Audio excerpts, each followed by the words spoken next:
The base iPhone just got its biggest and best update in years. Never has it had such uncompromised hardware, like a 120Hz display and ultra-wide camera that's as good as on the Pro models. But the base S series from Samsung has always been the one to go for at this price point, since they're packed with much better hardware like a telephoto camera and bigger battery. This year, it really is closer than ever between the iPhone 17 and the S25. So let's break down each aspect of them and see which one is better.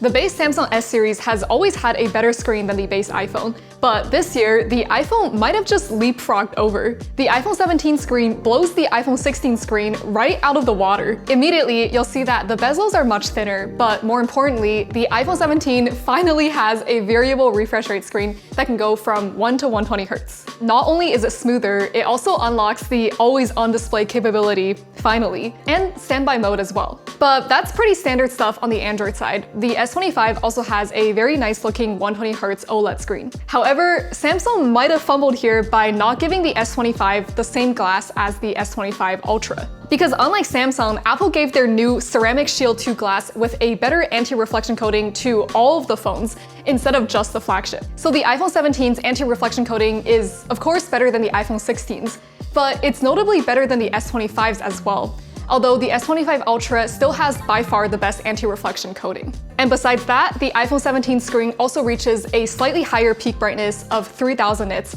and has just a bit higher resolution. But both of those are frankly very small details that are hard to notice in day-to-day. The S25 looks just as bright and is plenty sharp. So after using both for a while, I do appreciate the iPhone 17's better anti-reflection display, and I think it's got the better screen this year. Unlike the screen, the physical build of the iPhone 17 stayed pretty much the exact same as last gen, and it's remarkably similar to the S25.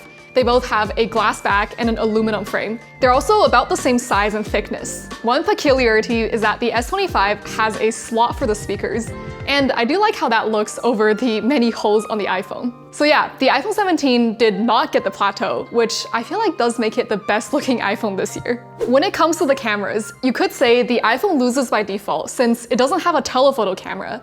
But Samsung has also kind of neglected upgrading the cameras on the base S series. So now the iPhone 17 actually has the better ultra-wide camera, being higher resolution, and it can also autofocus, while the S25's ultra-wide just has a fixed focus. Therefore, when you're too close to the subject, the iPhone ultra-wide could automatically take over and still get the photo in focus. And you can even get closer for a macro mode picture. The S25 has none of those features.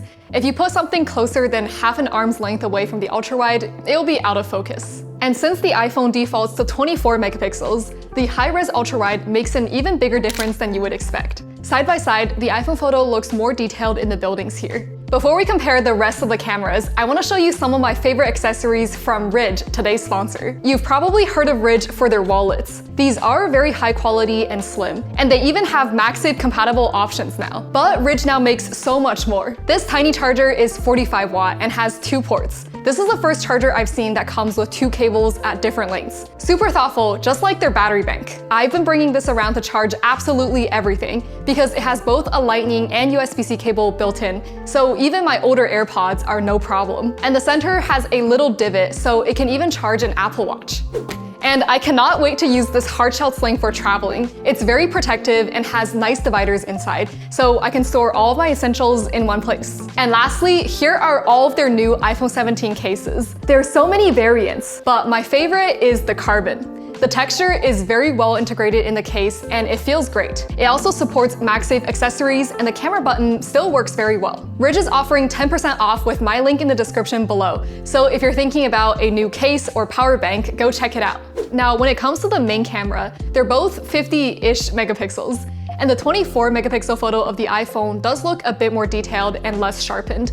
But once you put both of them to their 50-ish megapixel modes, they're more similar than different. And when you take 2x photos with the main camera, the iPhone now defaults to 12 megapixels as well, and they look very similar. Another thing to note is their main cameras have the same sensor size, but the iPhone 17's lens does let in more light, which means that if you take a photo of a subject at the same distance, the background will look a bit more blurred on the iPhone. Now, when it comes to video, the S25 can do a lot better.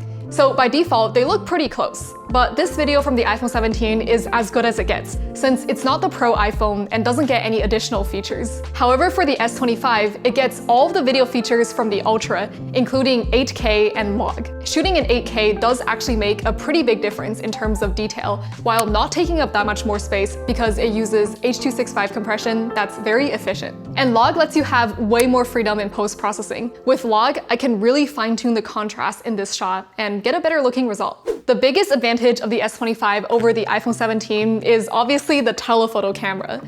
But at this point, this is definitely an older camera that's only 10 megapixels. It's still so much better than nothing though. Here's a side-by-side of both of them at 3x.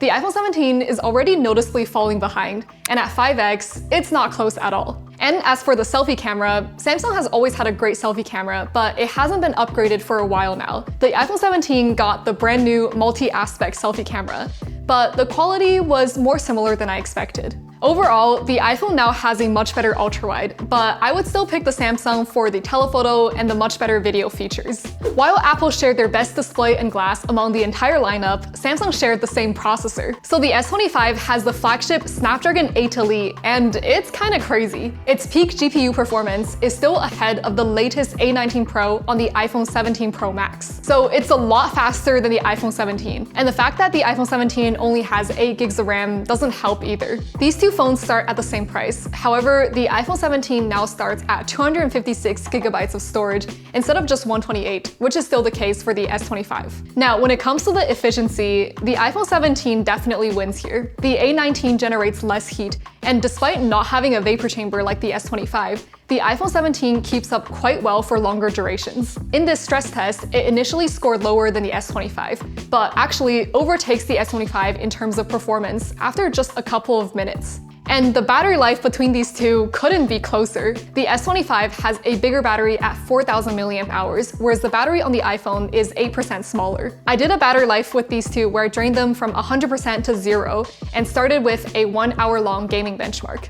The S25 had 71% afterwards, while the iPhone 17 was at 69%. Nice. However, afterwards during the video playback portion, the iPhone caught up, and at the end, it lasted 4 minutes longer than the S25. The flagships do last longer, but this is definitely enough for me. And most of the time, I only charge them to 80% to better protect the battery, and they still make it through the entire day. Now, there is one aspect of performance where the iPhone falls behind, and it's the transfer speed. If you're trying to move a lot of photos or files, using a wired connection is typically a good idea. But on the iPhone 17, it's still a USB 2.0 port, so it's very, very slow. Okay, so while the S25 is faster and has a bigger battery, the iPhone's more efficient processor helps it last just as long and have slightly better sustained performance. So I would call this one a tie. So the physical aspect of these phones cannot be closer. It might just come down to which software you like more. But are you even surprised that over the years, their software has become very similar? iOS is finally freed from weird quirks like not being able to place an app freely wherever you want. And the customization on iOS is a lot better now too. There's still no convenient way to apply a theme like on Samsung. At least you can change most things to your liking. And there's some good and unique features on either system. Like Samsung's voice recorder app is a lot more powerful than the iPhone's, which just records and transcribes. The Samsung app can transcribe with different speaker labels. It can also generate a summary and even translate. The iPhone has the new Hold Assist that has already saved me so many hours. Now, instead of listening to the hold music, the iPhone will remind you when you need to pick back up. However, it's not perfect since robot messages like "thanks for holding" will prompt the iPhone to ring. This is actually a feature that was first available on Android with the Pixel, so it's kind of surprising that Samsung still doesn't have it yet. Well, this year, the base iPhone definitely got its biggest upgrade ever, and all of the things that we complain about are addressed. It even surpassed the S25 in terms of the display. But the S25 still has a few advantages like video and of course the telephoto camera, as well as peak performance. It's now pretty hard to pick a clear winner. It really depends on what you prioritize. So let me know in the comments which one you prefer and why. I hope you found this video helpful. Subscribe if you enjoyed, and thanks for watching!